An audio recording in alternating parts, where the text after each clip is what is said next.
The Galactic Council's war chamber fell silent as the human delegation entered.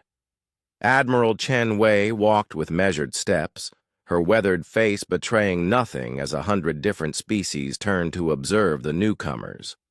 Behind her, the holographic display showed humanity's contribution to the war effort against the Devourers. A single ship. One vessel?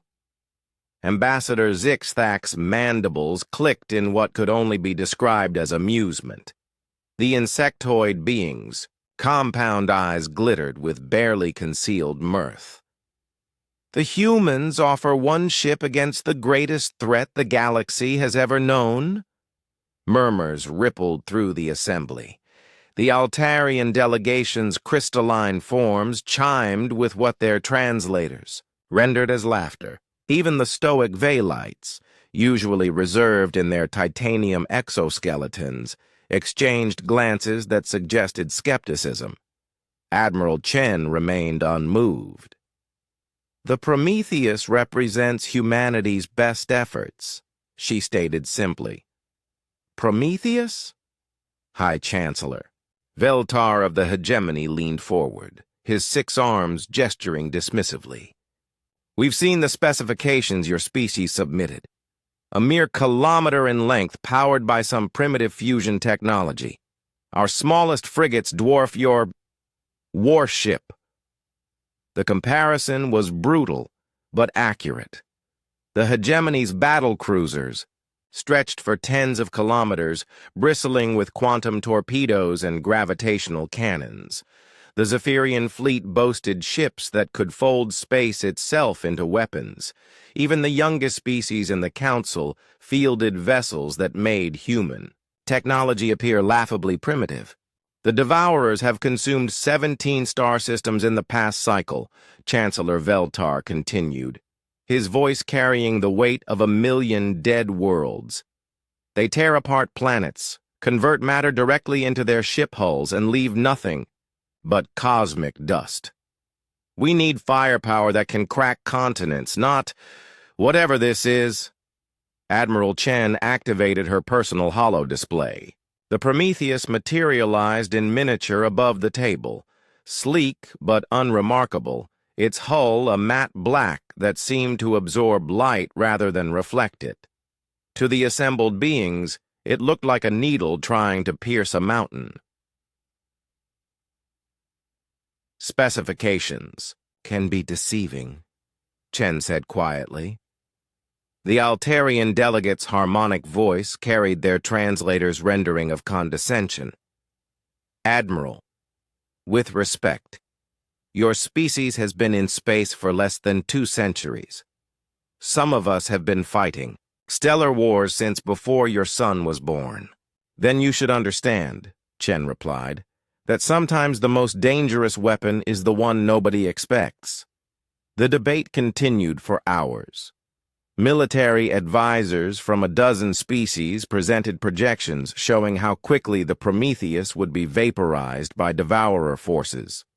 The mathematics were devastating. Even if the human ship could somehow penetrate their defenses, its fusion-based weapons would barely scratch their adaptive armor. 3 days later, the combined fleet assembled at the edge of the Kepler 442 system, where a Devourer harvesting operation was stripping the local star for raw materials. The alien fleet was a sight to behold.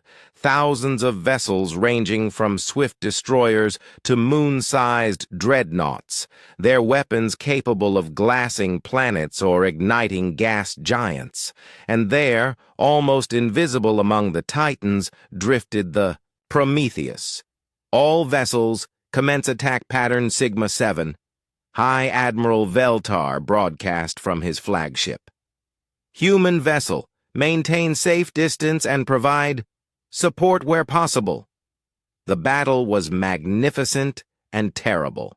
Hegemony dreadnoughts exchanged volleys with Devourer world ships, each shot releasing enough energy to power a civilization. Zephyrian vessels folded space to appear behind enemy lines, only to find their targets had adapted and reinforced against such tactics. The Devourers lived up to their reputation. Every destroyed ship was instantly consumed and rebuilt into something stronger. Within an hour, the Allied fleet was in retreat. The Devourers had anticipated every strategy, countered every weapon, adapted to every tactic. Their harvesting of the star continued unabated, the stellar mass being converted into an ever-growing armada. "All vessels fall back to minimum safe distance," Veltar ordered, his voice tight with barely controlled desperation. "Prepare for strategic withdrawal." "Negative, High Admiral," came Admiral Chen's calm voice. "The Prometheus is moving to attack. Position." Every sensor in the fleet focused on the small human ship as it accelerated directly toward the star, not toward the Devourer fleet, toward the star itself. "Admiral Chen, what are you doing?" Veltar demanded. "That trajectory will take you into the stellar corona." "Affirmative," Chen replied. Her ship's hull began to glow as it entered the star's outer atmosphere. The temperature readings were impossible. No known material could survive such conditions. The Devourers, confident in their superiority, barely noticed the tiny vessel's approach. They had adapted to every known weapon, every energy signature, every form of assault the galaxy could produce. They had no protocols for a ship deliberately flying into a star. The Prometheus disappeared into the stellar photosphere. For 17 minutes, nothing happened. Then the star convulsed. It started as a ripple in the solar magnetic field, barely detectable. But the ripple grew, spreading outward from the core in a cascade of impossible physics. The star's fusion reaction didn't just intensify. It fundamentally changed, as if the very laws governing stellar mechanics had been rewritten. "What did they do?" whispered Ambassador Zixthak. The answer came in the form of devastation unlike anything the galaxy had ever witnessed. The star didn't explode. It focused. Billions of years of contained fusion energy channeled into a directed beam that punched through space-time itself, bypassing shields, armor, and adaptive defenses entirely. The Devourer fleet didn't have time to adapt. The stellar beam struck their harvesting array and continued through ship after ship, unimpeded by any defense they could mount. In less than 30 seconds, the greatest concentration of Devourer forces in recorded history was simply gone. The star returned to normal, apparently unharmed by its impossible transformation. From its depths, the Prometheus emerged, its hull somehow intact despite having spent nearly 20 minutes inside a stellar furnace. How? The question came from a dozen species simultaneously. "Admiral." Chen's response was matter-of-fact. "We're good at making things that shouldn't work. It's what we do." Later investigation would reveal the truth.